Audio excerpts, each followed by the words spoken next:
We start out by showing the titles. Okay. This is Betting Blind and a Bitch Called Hope by Lily Gardner. And this is Lily Gardner. Welcome to my YouTube channel. Thank you, Jim. Well, we like to talk about writing and how you do it and how you write and how you sell and how you promote and all that kind of stuff. Advice to writers. So what advice do you have for writers?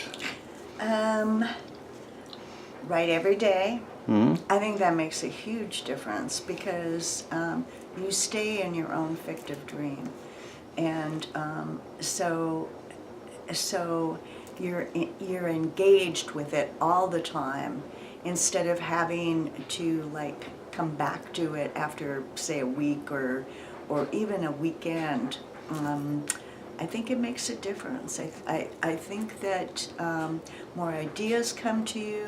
I think you start dreaming about your book, thinking about it all the time.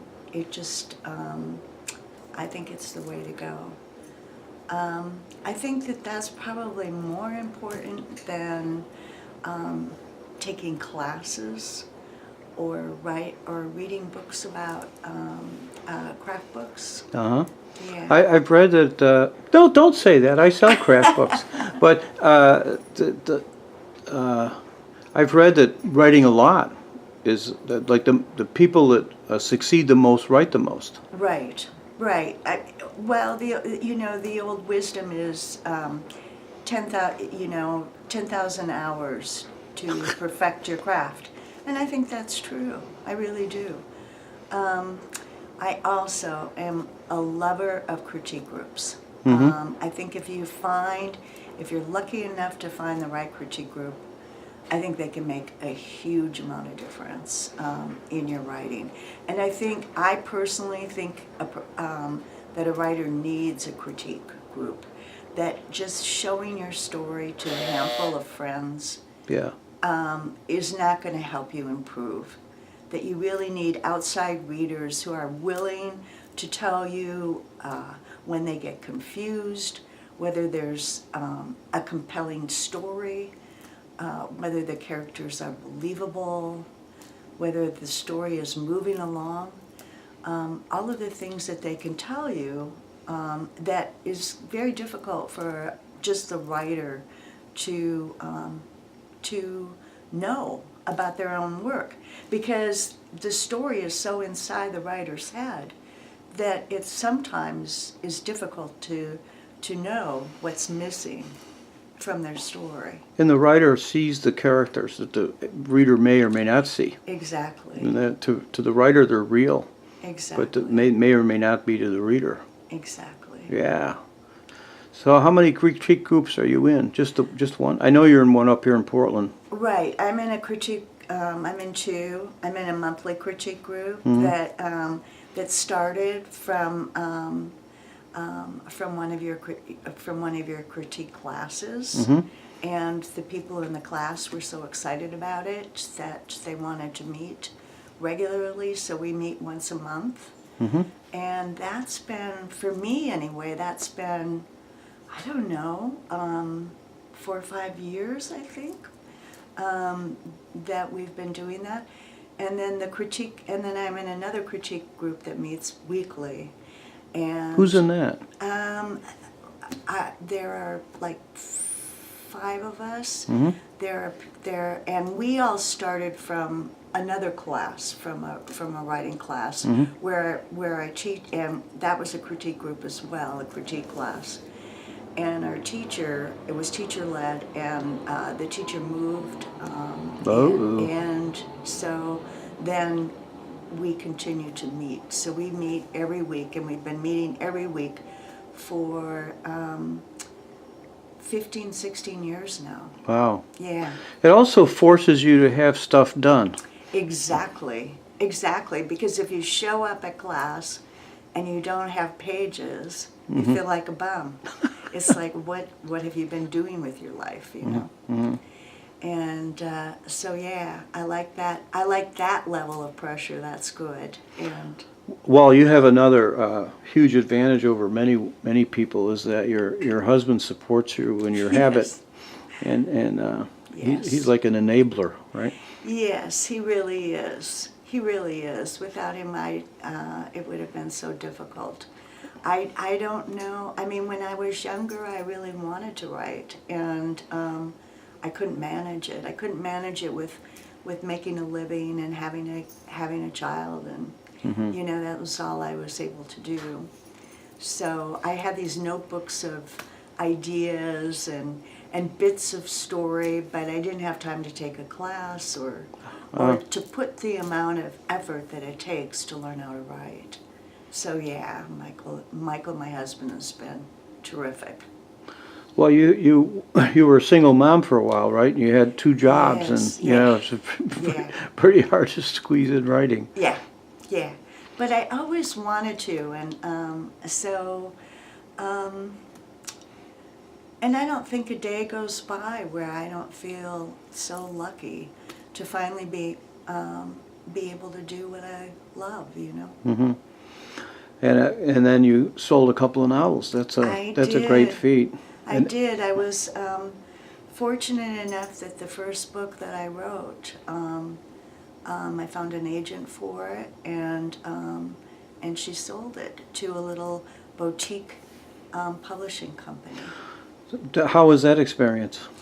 The first book, which was A Bitch Called Hope, did great.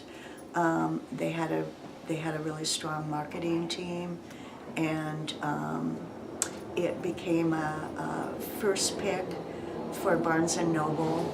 And so through Barnes and Noble, I sold a lot of books. I was thrilled. Yeah. I was really thrilled. My second book has not done as well, unfortunately, and I think it's a better book, you know. So, yeah, that's been disappointing. So, And now you're doing a third book with the same hero. yes, this is a series detective novel where the detective is a woman who is close to 40 and is an ex-cop and a tough Yeah. woman, and yeah, so this is the third in that series. And you're thinking of writing a thriller. And next I'll do a standalone thriller. I think they're all standalone, aren't they? Well, no, I guess not, because Lee Child writes the same protagonist in all of his thrillers. So yeah, but no, this will be standalone. So how's your life changed now that you're published? Or have you lost friends? Have I lost friends? The people say, "Wow, now she's so full of herself now that she's published." No, I don't think I lost friends, but I have to say that it is kind of weird when you when you hit when you are able to publish, because there are just so many friends who are writers who, there's such a component, in my opinion, of luck in finding the right reader that's either the agent or the publisher, finding the right reader that just really resonates with your book and is willing to take that book, and commit to it. And so it isn't necessarily the best books that are published, which might be discouraging to the people who hear this, but I think it's absolutely true. I have a lot of friends who have wonderful, fully realized, great stories, and they haven't been able to find the right people to champion them.